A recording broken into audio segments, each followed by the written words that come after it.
थार रेगिस्तान का बनारस कहलाता है रतनगढ़, जहाँ छोटे बड़े इतने सारे मंदिर हैं कि इसे थार की छोटी काशी भी कहा जाता है। हवेलियाँ यहाँ इतनी खूबसूरत है कि पूरे राजस्थान में इस शहर की अपनी एक अलग पहचान है। नमस्कार दोस्तों, मैं हूँ अंशिका सारडा। आज हम बात करेंगे चूरू ज़िले की एक और तहसील रतनगढ़ के इतिहास की। ये राजस्थान का एक ऐसा शहर है जिसे खूबसूरत बनाने के लिए यहाँ के सेठों ने बहुत पैसा खर्च किया, तो वहीं यहाँ की धरती ने देश को कई क्रांतिकारी कवि और कलाकार दिए। तो चलिए रतनगढ़ की सैर पर चलते हैं। लेकिन आगे बढ़ने से पहले आप याद से मेरे YouTube चैनल को सब्सक्राइब कर लें, और अगर इस वीडियो को Facebook पर देख रहे हैं तो पेज को लाइक कर लें।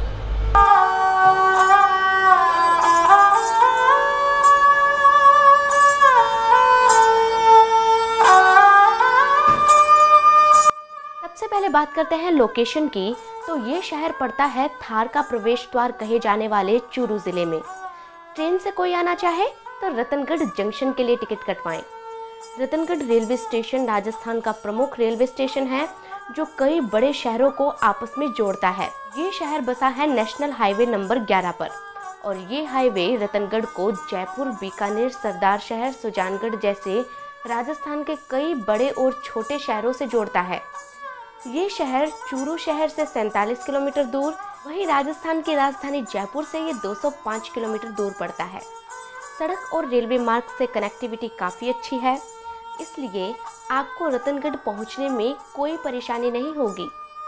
आज ये शहर अपनी खूबसूरती, विरासत, समृद्धि और शांति के लिए प्रसिद्ध है, लेकिन एक वक्त पर यहाँ सिर्फ और सिर्फ रेत का समंदर फैला था। कुछ एक परिवार यहाँ रहा करते थे और ये इलाका जंगल देश और बांगड़ देश का हिस्सा था। फिर आई 11वीं सदी और यहाँ पर कस्बा जाटों का शासन हो गया। बताया जाता है कि रतनगढ़ किसी एक गांव को नहीं बल्कि 2 गांवों को मिलाकर बनाया गया था। इन गांवों का नाम था कोहलासर और राजिया की ढाणी। कोहलासर को कोहला नामक जाट ने बसाया, वहीं राजिया की ढाणी इसके पास एक छोटा सा गांव था। ये बात 18वीं सदी के आखिर की है, जब साल 1798 में बीकानेर के महाराजा सूरत सिंह अपने बेटे रतन सिंह के साथ चूरू की यात्रा पर आए। अपने काफिले के साथ जब वे वापस लौट रहे थे तो रास्ते में कोलासर गांव आया। उन्होंने कोलासर और पास के एक छोटे गांव राजिया की ढाणी को आपस में मिलाकर एक नया शहर बसाना तय किया। उस वक्त रजवाड़े अपनी आर्थिक स्थिति को मजबूत करने के लिए अक्सर नए शहर बसाया करते थे। जैसे महाराजा सूरत सिंह ने अपने बेटे रतन सिंह के नाम पर रतनगढ़ बसाया, ठीक उसी तरह बीकानेर के महाराजा बनने के बाद रतन सिंह ने अपने बेटे सरदार सिंह के नाम पर सरदार शहर बसाया था। 19वीं सदी आते आते अब एक नया शहर रतनगढ़ बन चुका था।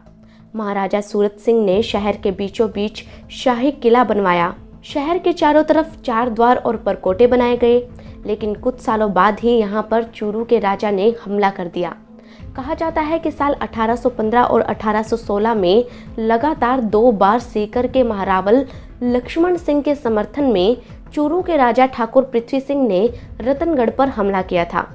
इस युद्ध का जिक्र किले के शिलालेखों में भी मिलता है, जिसमें बताया गया है कि उस समय किले की रक्षा करते हुए इसके रखवाले लाल शाह सैयद और पुरोहित जेठमल मारे गए थे। आज़ादी से पहले रतनगढ़ बीकानेर रियासत का एक हिस्सा था। कहा जाता है कि प्रथम विश्व युद्ध में बीकानेर के राजा ने अंग्रेजों का साथ दिया था, और उस समय रतनगढ़ तहसील के 351 जाट फौज में भर्ती हुए थे, जिनमें से 64 जाटों को पेंशन मिलती है जो 2 पीढ़ी तक चलेगी। यह पेंशन अंग्रेजी सरकार की तरफ से मिली थी। धीरे धीरे वक्त बीता और आई 20वीं सदी, जब रतनगढ़ ने विकास की राह पकड़ी और रतनगढ़ के आधुनिकीकरण का काम शुरू हुआ, जिसका श्रेय उल्लासचंद, दीपचंद और चरण सिंह को दिया जाता है।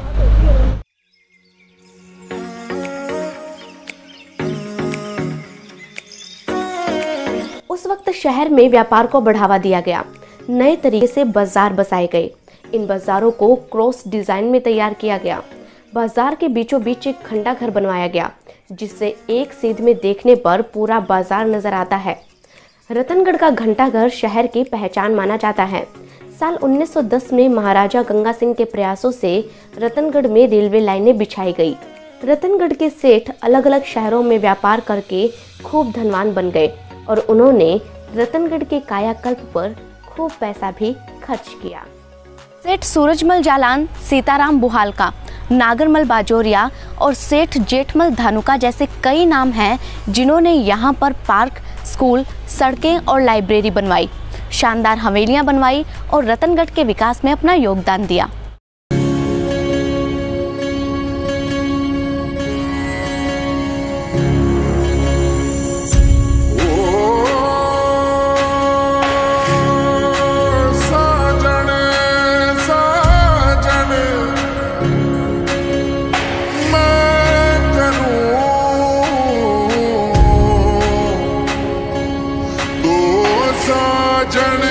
साल 1947 जब देश को आज़ादी मिली और राजस्थान राज्य का निर्माण हुआ तो रतनगढ़ बन गया चूरू जिले की एक तहसील, विधानसभा क्षेत्र और नगर पालिका, जिसमें आज 45 वार्ड है।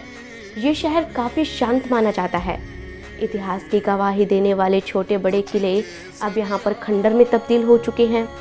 बस उनके पास बचे हुए हिस्सों में सरकारी दफ्तर बन गए हैं। यहाँ की महान विभूतियों की बात करें तो सबसे पहले नाम आता है स्वतंत्रता सेनानी जीवनानंद जी का, जिन्होंने पूरे प्रदेश में संस्कृत शिक्षा पर जोर दिया। बहुत कम लोग ये जानते हैं कि देश के सबसे प्रसिद्ध पब्लिकेशन गीता प्रेस की स्थापना करने वाले हनुमान प्रसाद पोद्दार का जन्म भी रतनगढ़ में ही हुआ था। रतनगढ़ के रहने वाले लाला भीमराज और उनकी पत्नी रिखीबाई हनुमान जी के भक्त थे, तो उन्होंने अपने पुत्र का नाम भी हनुमान जी के नाम पर हनुमान प्रसाद ही रख दिया। हनुमान प्रसाद पोद्दार ने अपने जीवन में क्रांति तो की ही, साथ ही हनुमान जी की भक्ति भी की और देश और धर्म दोनों की सेवा की। रामायण, गीता, वेद, पुराण और उपनिषदों को गीता प्रेस के माध्यम से उन्होंने दुनिया के कोने कोने में पहुंचाकर रतनगढ़ की मिट्टी को धन्य कर दिया। उनके पब्लिकेशन हाउस को आज गीता प्रेस गोरखपुर के नाम से जाना जाता है। ये शहर अपने मंदिरों के कारण छोटी काशी भी कहा जाता है।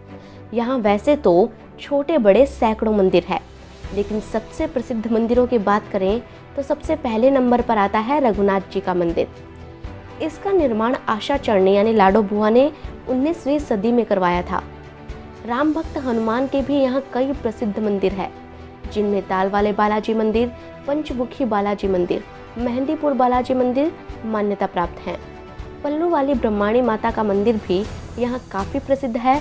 तो वही न्यू मीनार मस्जिद शहर की सबसे खूबसूरत मस्जिद है।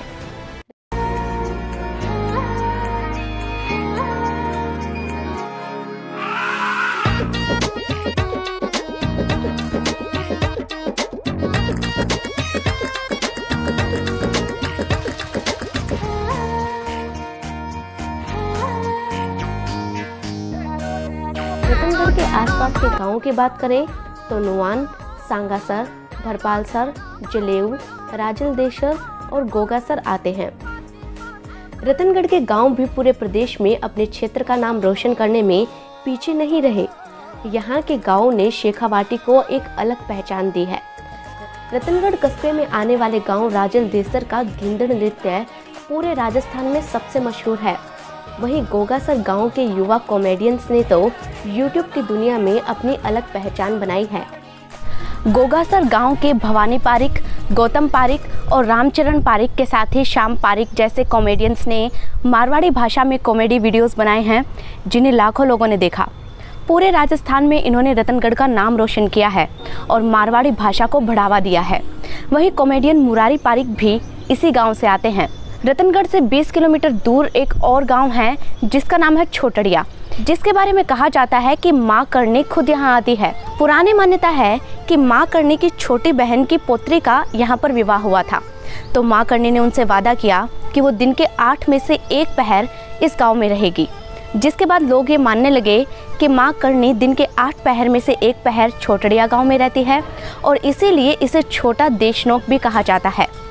वहीं बांग्लादेश मुक्ति युद्ध में सबसे महत्वपूर्ण भूमिका निभाने वाले जनरल सगत सिंह राठौड़ का जन्म भी रतनगढ़ के गांव कुसुम देसर में हुआ था। बांग्लादेश निर्माण में उन्होंने जो भूमिका निभाई थी उसके लिए उन्हें पद्म भूषण से भी नवाजा गया था। रतनगढ़ चूरू जिले का हिस्सा है, इसलिए मौसम की बेरुखी तो यहाँ पर भी है। गर्मी के मौसम में गर्मी और सर्दी के मौसम में यहाँ पर ठंड सबसे ज़्यादा पड़ती है। खेती यहाँ पर बारिश के पानी और ट्यूबवेल की सिंचाई पर निर्भर है। गाँव में पशुपालन भी होता है। शहरों में व्यापार होता है, जिसमें हैंडीक्राफ्ट और हाथ के कारीगरी का सामान ज़्यादा बिकता है। जलेबी, कचौड़ी, पेड़े, घेवर, स्टेशन की चाय और परंपरागत राजस्थानी मिठाइयों के लिए भी ये क्षेत्र काफ़ी मशहूर है। रामचंद्र पार्क, हनुमान पार्क और अशोक स्तंभ इस शहर की खूबसूरती में चार चांद लगाते हैं। पंडित वामदेव मिश्र, वैद्य मणिशंकर जी, पंडित चतुर्थीलाल जी गौड़ यहाँ के प्रसिद्ध हस्तियों में शुमार कुछ अन्य नामों में से एक है। ये शहर कितना प्राचीन है, इसकी गवाही देता हुआ 10वीं सदी का एक शिलालेख यहाँ मिला था और इस शहर की स्थापना से 200 साल पहले यहाँ पर एक शिवालय भी बनवाया गया था।